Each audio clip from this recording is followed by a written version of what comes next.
Through all my years of covering the history of Angry Bird Plush, I unbelievably have never ventured past sets based on games after 2013. We got close with Star Wars and Go, but those are squarely in 2013. It's about time we changed that by finally covering a game that, I'll freely admit, I never played back when it came out. In fact, I never truly sat down and went through it all until this past year. Angry Birds Stella, a game clearly meant to appeal to feminine fans despite Angry Birds being damn near gender neutral. Ironically, this game, despite its clear intentions, resonated with most AB fans regardless of gender. With this came a whole new cast of pastel-feathered characters, a flock of birds referred to as Stella's Friends. Poppy, Luca, Willow, and Dahlia. Here we are introduced to Golden Island, the land of golden eggs, and where this installment takes place over the course of 2 chapters. Stella and her friends attempt to explore the island using a map, but her old friend Gale, the quote-unquote bad princess, and her obedient bad piggy army steal it for themselves. Thus, the premise of the gameplay is to complete the levels and ultimately retrieve the map. Same old fundamental mechanics as before. Fling the bird into a structure with green pigs, turn stars, and progress. The way Stella differentiates itself from prior installments is with its aiming mechanic, adding a layer of strategy to achieve that perfect shot, which this game often begs for given those score thresholds. Other than that though, to me, this sounds nearly identical to the plot of any Angry Birds game. This time with a map and photo album rather than 3 innocent eggs. Increasingly expressive visuals aside, of course, which was an ongoing theme of the newer titles. But at the time, Rovio was insistent that Stella existed based on its own merit. Outgoing CEO Mike Keelhead went out of his way to claim that Stella separated itself by, and I quote, breaking the mold, introducing strong, passionate characters who really stand for something, while adding plenty of action and reality into the mix. And to some extent, this was true. From the day Stella was announced at Comic-Con 2013, Rovio gave each one of the new birds a hobby and a cliché personality. Poppy is a prankster drummer, Luca is a naive child, Willow is an artist, Dahlia is a science geek, and we all know Stella. If you just play the game though, this attempt at characterization falls pretty flat because they don't add anything to the gameplay outside of some set dressing. The fact that Dahlia is a science geek is inconsequential to her powers or how they affect the game's simplistic narrative. Where these personalities are given a chance to shine though is within the Angry Birds Stella Toons TV series, meant to fill in the blanks left by the game. Running from November 2014 to March 2016, it's a charming little series that more effectively demonstrates the story-driven vibe Rovio was aiming for. Angry Birds Star Wars 2 and Go ushered in the era of the telepods, small figures released by Hasbro with QR codes on the bottom. Stella carried on the torch, albeit less in-your-face this time around. Earn the requisite amount of stars in the game and you should be fine. But if you're not satisfied, just scan the QR code with the camera on your mobile device and you can customize your bird roster to your choosing. Plus, you get some stylish new outfits for your flock and piggies. So to me, it's really a bunch of small things that differentiate this Angry Birds game. And if this confluence of features adds up to you, then I take it this is a title you would enjoy. Assuming you're okay with the freemium model. Ugh. This time around, the telepods would actually take a backseat to the Commonwealth plushies, which historically had been the brand's flagship merchandise line, though new releases were fewer and far between. Telepods were directly tied to the monetization of the games, while the plushies were purely supplemental. Pushing the telepods would lead to more interaction with the games, and thus more engagement with the ads and in-app purchases. But that was set to change for 2014, with 3 brand new sets on full display at Toy Fair. 2 based on 2013's hit titles in Go and Star Wars 2, and the other being based on the upcoming Stella game.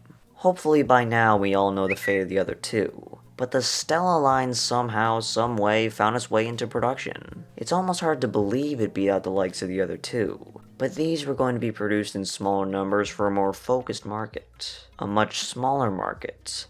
Upon their release in February 2015 on the newly minted showroom.angrybirds.com, you'd be directed to the Justice Store website, the supposed sole carrier of the line here in the United States. For my viewers outside of the US, Justice was a retail store that specialized in clothing and accessories for girls, primarily aimed at young teens. The brand became well known for its vibrant, trendy styles that appeal to young girls, precisely the market that Rovio was going for with the Stella game itself. Given their alignment, it was a perfect match, and they became the go-to store for all your Stella plush needs, in-store or online. They'd carry the set of 6, Stella, Poppy, Luca, Willow, Dahlia, and Gale. For a multitude of reasons, this set is very distinct, which will become apparent as we take a closer look at each one.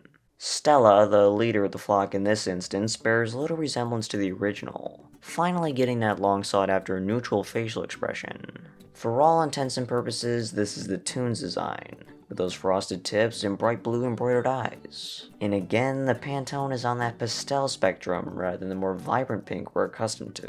With Poppy, we find our first instance of the set's most iconic feature, the addition of plastic-coated wire stiffeners, at last making their way onto a 5-inch plush. Better late than never, I guess. This allowed Commonwealth to really capture the feather placement on these characters, and as we see with Poppy, they're put to use in her head feathers. On Stella, it was okay for them to droop downwards. That's how they naturally sit for her. But with Poppy, you need them to pose in a specific way without resting on the main body. And just like with Stella, these feathers are two-tone, mostly yellow but with pink tips. This is meant to match with her tail and her facial markings, which as you can see are not present. They were on an earlier sample but were omitted from the production plush, likely owing to the render they had to work with. Luca is fairly distinct, not only because of his head feathers where you'll find the plastic wire stiffeners, but also because he was the only character to sport an open beak. This particular pastel blue reminds me a lot of the Pantone they call for with the blues themselves. Just compare this Luca to an actual matte fur blue and you'll see what I mean. Willow to me is the most fun design of the bunch. That striped hat was simply the perfect accessory for her artsy personality. And it was translated to plush brilliantly, with some of those wild wavy head feathers protruding out the front. She doesn't have any wire stiffeners, not even with the feathers dangling off the sides, but I don't see a need for them here. Certainly the wackiest facial expression belongs to Dahlia, raising her inquisitive eyebrow as she tends to do in nearly all depictions of the character. Wire stiffeners are put to use in her head feathers, ensuring they would never droop onto her face. This way you can pose them to your liking, as well as to create some fun expressions. But if you don't find Gale the most striking, I don't know what to tell you. The unique contrast of purple and orange is an excellent color palette. Again, the two-tone just works with these. Her narcissism comes across quite clearly when you look at the plush, mostly owing to the execution of her eyes. She dons the reigning gold crown, done similarly to King Pig's standard one from before, including some black embroidered jewels that you won't find in any renders, curiously. She has her cape, of course, orange on the inside and dark violet on the outside, leading to her tail feathers, of which she has two. This is where they chose to employ the wire stiffeners, allowing you to curl the tail feathers as such. A 7th member of the set was considered towards the tail end of development, and would have made for the set's one and only pig, the Toon's pig. I mean, they are the characters you see in every level of the game, feels like a glaring omission to me. In the Stella universe, the pigs are depicted as being extra obedient and at times innocent, and I think the expression on this goober really captures that quite well. Certainly less mischievous and downright stupid with the classic depictions. A shame he wasn't put into production. He fits quite nicely amongst the flock with that pop of dark green. But I suppose they figured he was redundant given they already made countless other minion pigs in the past. I'd argue a handsome pig or an artist pig would have been nice to see in his place. Clearly these were done quite well, and the wire stiffeners allow these to really display properly. And while I could do without the matte fur, I'm not bothered by it here, since the art style of the Stella brand does tend to look pretty flat. The thinner outlines of 2D Toons and the 3D of the literal cartoon don't necessarily invoke soft to me the same way the classic art style does. This isn't to say this was an intentional decision, because Go and some Star Wars look like that too. It was just a style they were generally shifting to at that point. As you can see with the earlier samples shown at Toy Fair, they're much more in line with the placeholder Stella displayed alongside them, including the fluffy fur. By the way, don't they just look fantastic? Incredible samples aside, the production Stella set is what we got, available in a few select sizes from the 3-inch backpack clip to the full-scale 8-inch. 12-inch was a size considered throughout nearly the entire development process, with nearly a full set being made with the production designs, but was dropped due to a perceived lack of interest. A one-off sample of Stella in the full-blown jumbo scale was made too. Perhaps they considered doing just her as a limited edition item.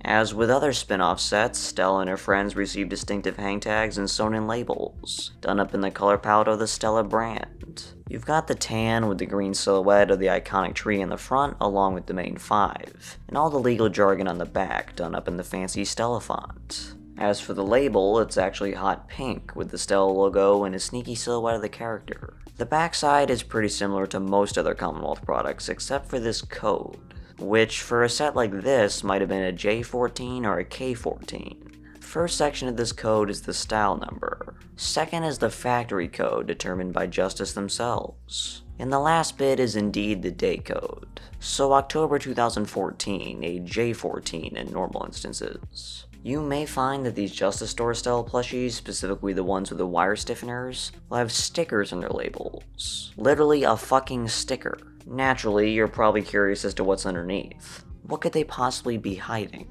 Turns out that when the plushies were manufactured, they were incorrectly stated to have PVC wires, when in actuality they have metal wires that are coated in plastic. It's basically legal shit so they don't get sued. They must have caught the mistake and figured the sticker was the best way of rectifying it. If you have a toy made from the second batch, the K14 batch made for Rovio retail stores, you'll find this was corrected. Oh, and did I not mention Rovio bought into these too? Justice claims they were exclusive, but that's clearly just for the US. And honestly, they're not even right about that. The Rovio variations are far superior, at least to me, not necessarily because they look better, but because they don't carry the risk of being delabeled. We had to address this at some point. As you collect the Stella set in the 5-inch and backpack clip scale, you'll find that nearly every listing will have incoherent black scribbles on their tags and or labels. First time you see it, you'll probably just assume it's an anomaly. Some kid had fun with the tags, unfortunate but it happens. But then you see another, and then another, and then another, and another, and another, and another. And soon you start to go insane because you cannot find one without the defect. In order to understand this question, we have to understand the concept of delabeling itself, and why somebody would be compelled to do it. Delabeling, as defined in retail, refers to the process of removing or obscuring the original brand's labels, markings, or logos on a product. There's a plethora of reasons as to why a retailer would do this, but in the case of the Stella set, it's done rather sloppily. To be truthful, I don't know the exact reason, but I found one that seems to fit the narrative. There are certain stores that will take returns without the hang tag attached, so the marking on the sewn label is done to let clerks know not to take the item in a return. In some instances, like with a store such as Justice, if they were sending items to an outlet store, they would mark them with a black marker so they couldn't be returned to the more expensive retail store and be mistaken by the clerk. Given the set wasn't a hot seller, it's only natural they eventually made their way to outlet stores, as Justice tried to keep their floor space up to date. It's unfortunate and rather disgusting that this happened, but if you're actively searching for these plushies, odds are you'll stumble across a good few. Which is why you're better off going for the Rovio store variants to avoid this issue. 8-inch in the US could also be bought off the Commonwealth website, so there's that too. For a while, those late 2014 runs was all we ever got. But with the advent of Salo toys on Amazon, we'd see certain plushies return, more or less looking the same as before. Much to my surprise, Stella and Willow were deemed worthy of an Amazon reproduction, and the others would have likely made the cut too had they not been designed with those wire stiffeners. You can totally tell these two apart from the originals. They're just not quite right in more ways than one. Stella's fine, maybe a bit too hot pink, but Willow is a disaster. The poor girl didn't deserve this fate. This also explains why they tend to be more common on the resale market. So yes, Salo Stella plushies. Some may have a hard time differentiating them, but if you cannot tell by the way it looks or the way it feels, the lack of a barcode on the hang tag will be a dead giveaway. Unless of course someone removed the Justice 1290 sticker, which I suppose could happen. I do find it funny how they didn't bother updating the day code for these. That must have been hard-coded into the label. And so, there you have it. A comprehensive overview of the Angry Birds Stella set. Definitely a set that exists. Okay, to be fair to it, it's actually quite good. If you don't have any of them outside of Stella, I highly recommend getting them all, just to give your collection a bit more diversity in terms of character and color. Just be careful what you're buying too on the resale market. In hindsight, Stella's brand strategy must have done the trick, considering these characters would continue to pop up in both official and fan media for years to come. There are certainly flock favorites and are in no way forgettable marketing ploys despite their shallow usage in the game, and the plush are a huge part of that to me. And so, if you have any comments, questions, or complaints, you can let me know down in the comment section below. And with that I say, peace out.